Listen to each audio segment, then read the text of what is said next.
मम्मा, chocolate ice cream. Rohit के लिए ये चीज बहुत शॉकिंग थी।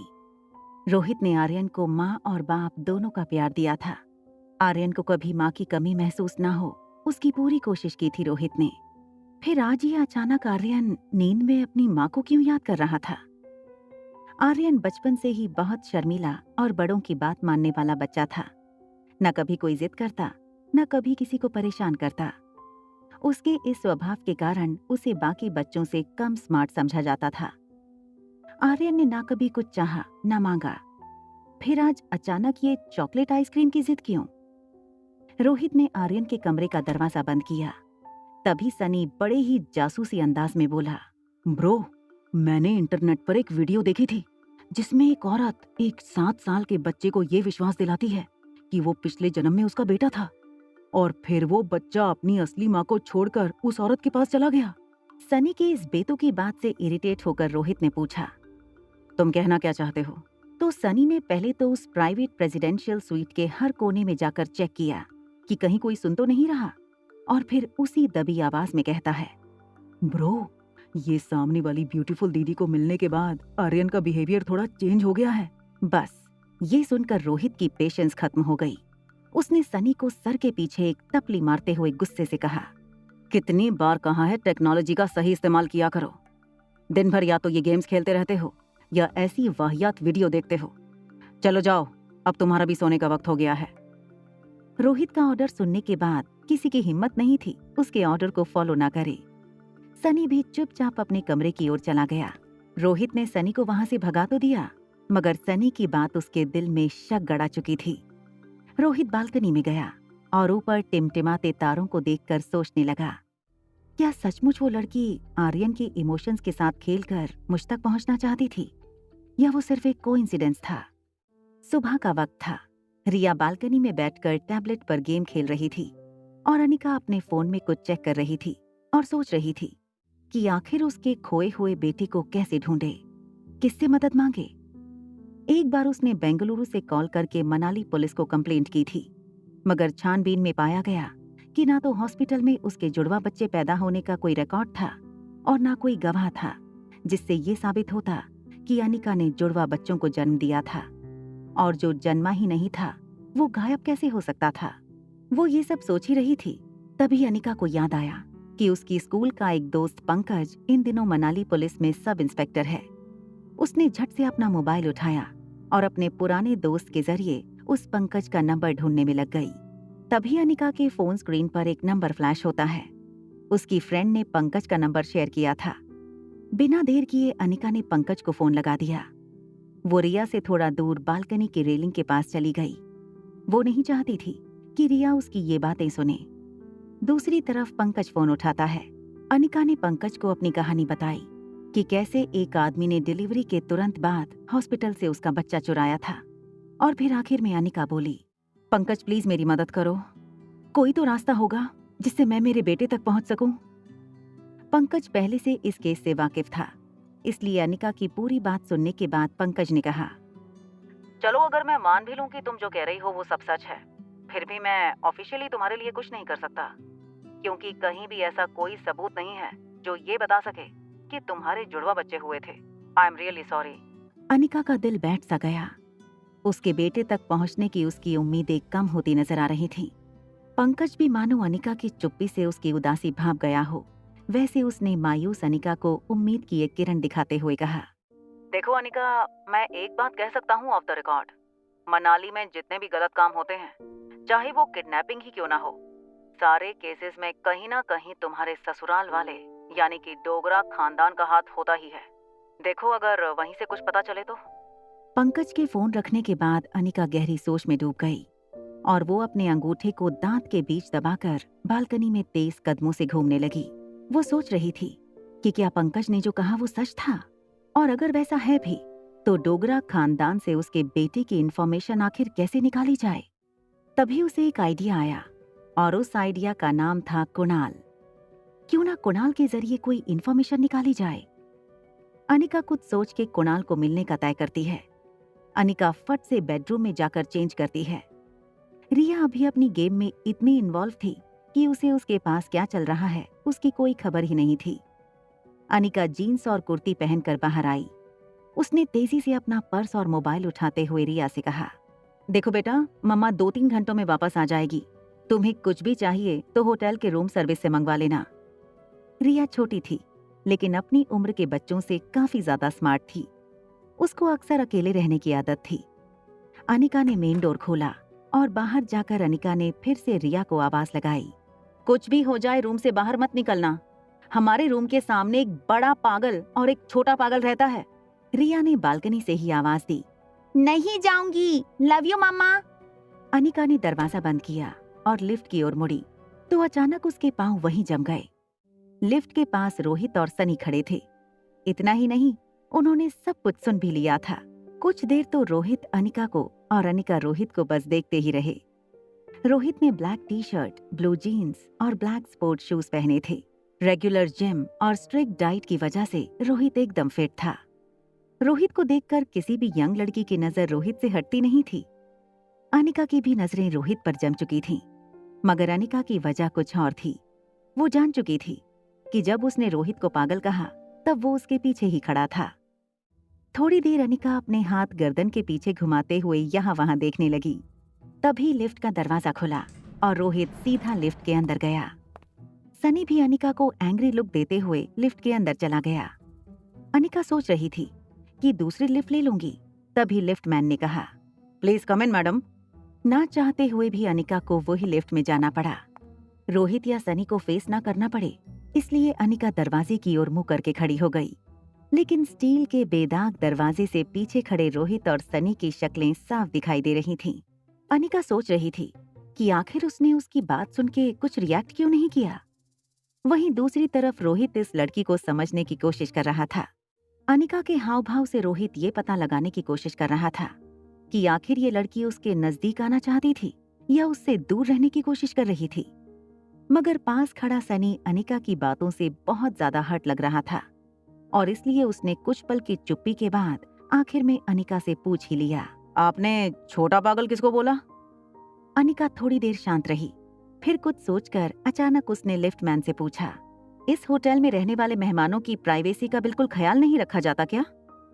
ये सुनते ही अब तक कंट्रोल कर रहा सनी भड़क कर बोला, हमारी होटल मनाली की सबसे सेफ और सिक्योर होटल है। अनिका भी अब झगड़े का मूड बना चुकी थी। वो फिर लिफ्टमैन से बोली, इतनी सिक्योरिटी के बावजूद कल मेरी चॉकलेट आइसक्रीम चोरी हो गई। एक्चुअली कुछ डाकू आए और आइसक्रीम लूट कर चले गए।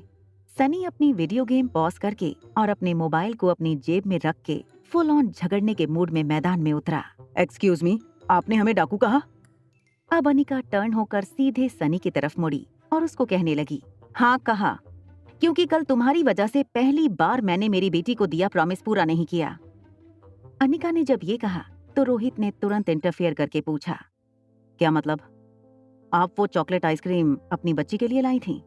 अनिका रोहित की ये बात सुनकर कुछ हैरान हो गई और बिना कुछ बोले उसने सिर्फ हाँ में सिर हिला दिया। रोहित को अब धीरे धीरे एहसास हो रहा था कि वो जो कुछ भी अनिका के बारे में सोच रहा था वो सब शायद गलत हो सकता है। उसको समझ में आने लगा कि अनिका आइसक्रीम अपनी बच्ची के लिए लाई थी, आर्यन के लिए नहीं। इसी के साथ रोहित का गुस्सा धीरे धीरे गिल्ट में बदलने लगा। तभी लिफ्ट ग्राउंड फ्लोर पर पहुंची।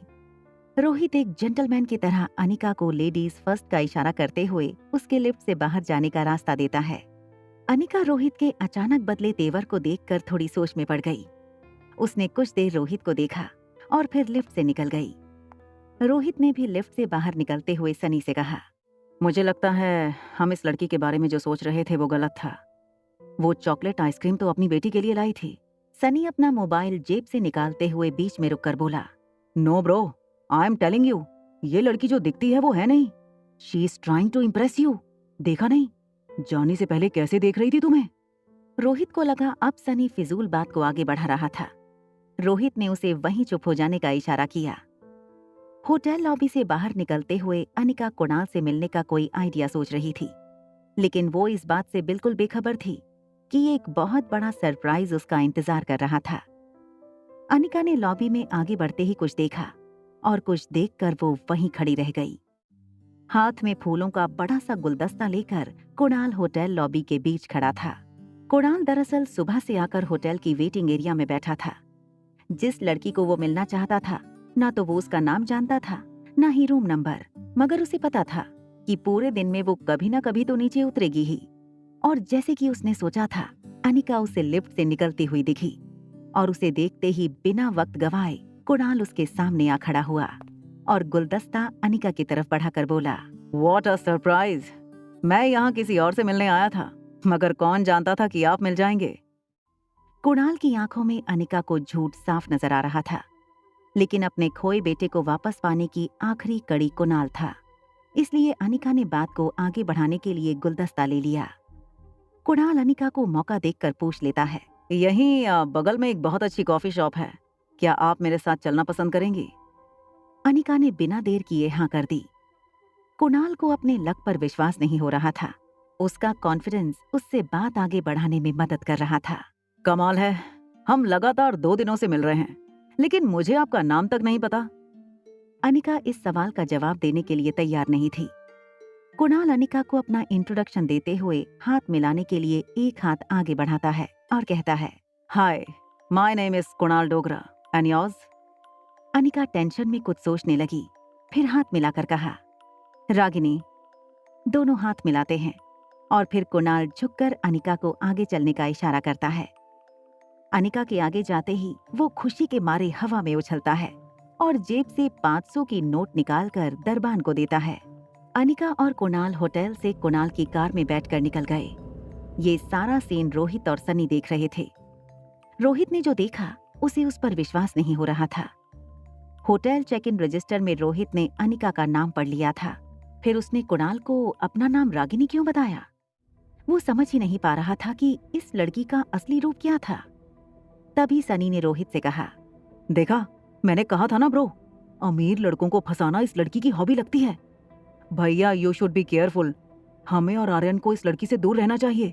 रोहित चुप था, मगर वो सोच रहा था कि मैंने आज तक बिजनेस में इतने लोगों से डील की है, इंसान पहचानने में कभी गलती नहीं की, फिर इस लड़की के मामले में ऐसा क्यों हो रहा है? कौन है ये लड़की? क्या है इसका असली रूप? क्या है इसका सच? कुणाल और अनिका कॉफी शॉप पहुंचे और कोने के किसी खाली टेबल पर जाकर बैठे। सारे रास्ते अनिका ने सिर्फ कुणाल की बातें सुनी थीं, लेकिन वो मन ही मन सोच रही थी कि वो कुणाल से अपने बच्चे के बारे में कैसे पूछे। तभी कुणाल चेयर पर बैठते हुए एक सवाल पूछता है, वो आपकी छोटी बहन में और आप में काफी एज डिफरेंस है। मेरा मतलब वो 6-7 साल की होगी और आप 21-22। बस अनिका इसी मौके की तलाश में थी। अनिका ने तुरंत जवाब दिया, काफी जानकारी है आपको मेरी। वैसे कुछ जानकारी मैंने भी इकट्ठा की है आपकी। ये सुनकर कुणाल को लगा कि रागिनी को भी कुणाल में इंटरेस्ट है। कुणाल स्टाइल से पूछता है, अच्छा, जैसे कि? अनिका ने बात को आगे बढ़ाते हुए कहा, जैसे कि आप मैरिड हो।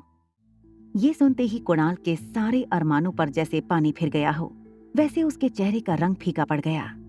अनिका कंटिन्यू करती है, इनफैक्ट आपकी शादी के वक्त आपकी वाइफ 4 मंथ्स प्रेग्नेंट थी, है ना? कुणाल हैरान होकर पूछता है, रागिनी, तुम ये सब कैसे जानती हो? अनिका कुणाल के हाथ पर हाथ घुमाकर कहती है, आप ही ने कहा था कुणाल डोगरा का नाम मनाली में किसी को भी पूछूं तो वो आपके घर तक छोड़ देगा। कुणाल अपने सनग्लासेस उतारकर अपना हाथ सिर के पीछे वाले हिस्से पर मार के अपने नसीब को कोसते हुए कहता है, देखो रागिनी, उस लड़की के साथ तो मैंने 2 मिनट भी नहीं गुजारे। शादी के फेरे पूरे होते ही मैं दिल्ली चला गया था और जब वापस आया तब तक उसकी डिलीवरी का वक्त हो चुका था। उसने एक बच्ची को जन्म दिया और मौसी के साथ बेंगलुरु चली गई, बस। अनिका कुणाल की बात दोहराते हुए कहती है, बस इतना ही? कुणाल सिर्फ हाँ में सिर हिलाता है तो अनिका से रहा नहीं गया और उसने आखिर पूछ ही लिया, और उसका बेटा कहाँ है? ये सुनकर कुणाल एकदम से सुन्न हो गया।